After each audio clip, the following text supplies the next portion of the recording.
नमस्कार दोस्तों, मैं सिमरन कौर आपके साथ। आप देख रहे हैं न्यूज चैनल DPL न्यूज। चलिए चलते हैं ताजा खबरों की और बोर्ड परीक्षा परिणाम में kids convent high secondary school के छात्रों का उत्कृष्ट प्रदर्शन। 1993 में स्थापित kids convent high secondary school housing board colony crore क्षेत्र में शिक्षा और अनुशासन के लिए जाना जाता है। हाल ही में बोर्ड परीक्षा परिणाम में यहां के छात्रों ने उत्कृष्ट प्रदर्शन किया। किड्स कॉन्वेंट साइड सेकंड की स्कूल की प्रिंसिपल रेनू सक्सेना ने बताया कि 5वीं एवं 8वीं परीक्षा का बोर्ड परिणाम 100% रहा। 10वीं की बोर्ड परीक्षा का परिणाम 90% रहा। विशेष उपलब्धि ये रही कि सभी छात्र 75% और उससे अधिक अंकों से उत्तीर्ण हुए हैं। Kids convent higher secondary school के डायरेक्टर तरुण सक्सेना ने बताया कि विगत 30 वर्षों में स्कूल ने शिक्षा के साथ ही अनुशासन में अपना नाम स्थापित किया है। साथ ही यहाँ पर पढ़ने वाले अनेक छात्र आज समाज के विभिन्न क्षेत्रों में उच्च पदों पर कार्यरत है। इस वर्ष से kids convent higher secondary school पर 12वीं कक्षा की मान्यता प्राप्त हुई है। तरुण सक्सेना ने कहा कि अनेक छात्रों को वह निःशुल्क शिक्षा देकर अपने सामाजिक दायित्व का निर्वहन कर रहे हैं। 30 years of glorious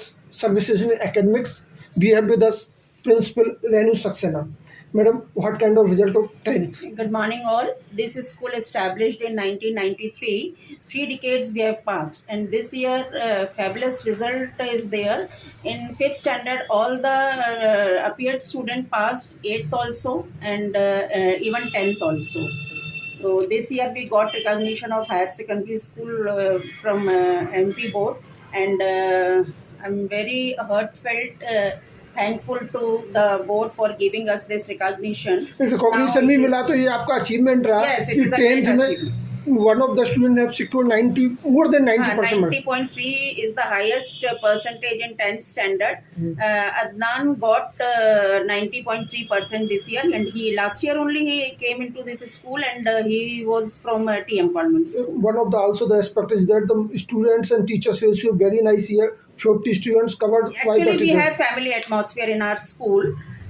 Students enjoy studying in this school.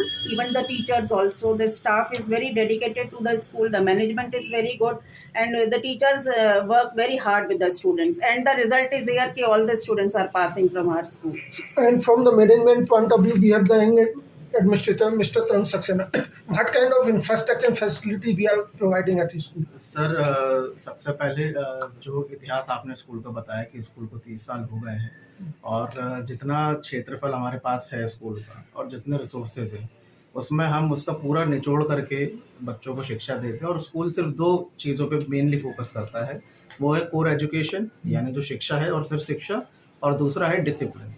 हम देखेंगे कि भोपाल जो पुराना भोपाल क्षेत्र है वो वहाँ पे माहौल क्या है, उस हिसाब से हमारे यहाँ बच्चे लड़ाई झगड़ा होना या गाली गलौच होना ये सब हमारे स्कूल में मैं अपने जीवन के 29 साल पूरे कर चुका हूँ, और शायद पिछले 15 साल से मैं देख रहा हूँ। मैंने अपने जीवन में कभी नहीं देखा कि इस स्कूल के जैसा आपने कहा चूंकि बैकवर्ड एरिया है, बच्चे भी नहीं, उनके पेरेंट्स भी उतने अफेयर्ड हैं, तो उनको कुछ किसी तरह का सपोर्ट कभी और फाइनेंशियल काफी वंचित रह जाते हैं स्कूलों में। मैं आपको बहुत ही ये मेरे लिए एक हर्ष की बात है और बहुत खुशी की बात है कि मैं नाम नहीं लेना चाहूँगा, क्योंकि किसी को भी अच्छा नहीं लगता कि सामाजिक कारणों के कारण उनको हम फ्री में पढ़ा रहे हैं। ऐसा मैं किसी का नाम नहीं लूँगा, लेकिन मैं बहुत दावे के साथ कहता हूँ और बहुत खुशी के साथ ये चीज़ कहता हूँ कि ऐसे कई बच्चे हैं अक्रॉस सेक्शन, वो चाहे माइनॉरिटी का हो, चाहे नॉन माइनॉरिटी का हो, चाहे कोई सी कास्ट से आ रहा हो, हम उन बच्चों को फ्री पढ़ाते हैं।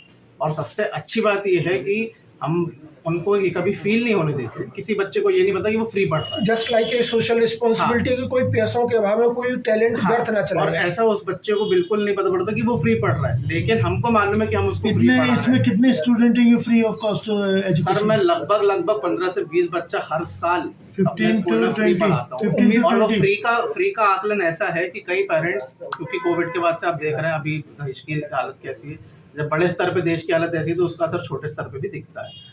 तो कई पैसे जब बच्चे पेरेंट्स जब फीस नहीं दे पाते हैं तो हम, जैसे कि अमूमन होता है कि उनको निकाल देना या उनकी शिक्षा देने में उनको हम कोई कमी करते हैं, ऐसा कुछ नहीं है, हम उनको फ्री कर देते हैं। हमारा मेन मुद्दा ये रहता है कि बच्चा पढ़े। इसमें भी जो गर्ल्स एजुकेशन है उसको लेके हम काफ़ी डेडिकेटेड है। हम लोगों को बहुत प्रेरित करते हैं कि भाई बच्चियों को आप 10वीं के बाद 12वीं भी कराएं और 12वीं के बाद कॉलेज भी कराएं, क्योंकि मैं हमेशा हर पेरेंट से बोलता हूँ कि लड़की पढ़ती है तो लड़की 2 घर सही करती है, जिस घर में वो रहती है वो भी सही करती है और जिस घर में वो जाएगी उसको भी ठीक तो उम्मीद करें ये कहा जाए सोशल कमिटमेंट जो आपका है Social and commitment. 30 years of kids convent higher secondary social commitment at housing board colony Karon will continue and be bring more of academic excellence. चलता रहेगा। हमने काफ़ी मेहनत करके, जैसे कि आप देख रहे हैं प्रिंसिपल मैडम काफ़ी मेहनत करके हम यहाँ तक आए हैं और आगे भी जाके इसको कैसे हमको बिल्कुल सामाजिक तौर पे एक हमारा इंस्टीट्यूट एस्टेब्लिश कर पाए। इंस्टीट्यूट एस्टेब्लिश करेगा और क्वालिटी एजुकेशन हम देते हैं डिसिप्लिन के साथ, वो देते आए हैं, देते हैं और आगे भी देते हैं। और beside this we have also one of the student proud parents has awarded recognize your effort and provided you the trophy. 90.3%. So he raised the name of the school also, for the teachers also, for the management also. Sir इसमें एक So चीज़ very happy. मैं और बोलना चाहूँगा कि क्योंकि लगभग 3 दशकों का इतिहास स्कूल का रहा है और हमारे यहाँ तीसरी पीढ़ी के बच्चे भी पढ़ रहे हैं, मतलब जो पेरेंट्स पढ़ के चले गए उनके बच्चे भी पढ़ रहे हैं नर्सरी के, जो में से तमाम बच्चे हैं जो तीसरी पीढ़ी के पढ़ रहे हैं और कई बच्चे ऐसे हैं जो आज राष्ट्रीय बैंकों में मैनेजर पद पे हैं, फौज में हैं, पुलिस में हैं और उसके बाद डॉक्टर्स हैं। और अभी कुछ दिन पहले मेरे एक बच्चे से मुलाकात हुई, ऋतिक यादव नाम का बच्चा था, उसके यूट्यूब पे 16.5 लाख सब्सक्राइबर हैं। In every field from generation to generation you are going to contribute to our हमारा society. काम बस ये होता है कि उनको अच्छी शिक्षा देने के साथ उनको रास्ते बता देना कि आप आगे जाके ये कर सकते हो, बाकी मेहनत तो बच्चों की है और उनके परिवार की है। तो हमारा काम दिशा देने का है, हम दिशा दिखाते हैं। उम्मीद करें कि ये जो आप कंट्रीब्यूट कर रहे हैं जारी रहेगा। बिल्कुल। Madam, she is RT student. Pardon? RT student. RT students हमारे स्कूल में एक ये अच्छी बात है कि आरटी से जो बच्चे पढ़ते हैं वो ही क्लास में टॉप करते हैं। Very good. So, ये एक who's बहुत the अच्छी बात student है। you Even top RT? the teachers they don't know कि बच्चा आरटी से पढ़ रहा है और मैक्सिमम क्लासेस हमारी आरटी से बच्चे नर्सरी टू 8th पढ़ते हैं और मैक्सिमम ऑफ द क्लासेस में जो आरटी से बच्चे हैं वो मेरिट वाले बच्चे होते हैं। Thank you.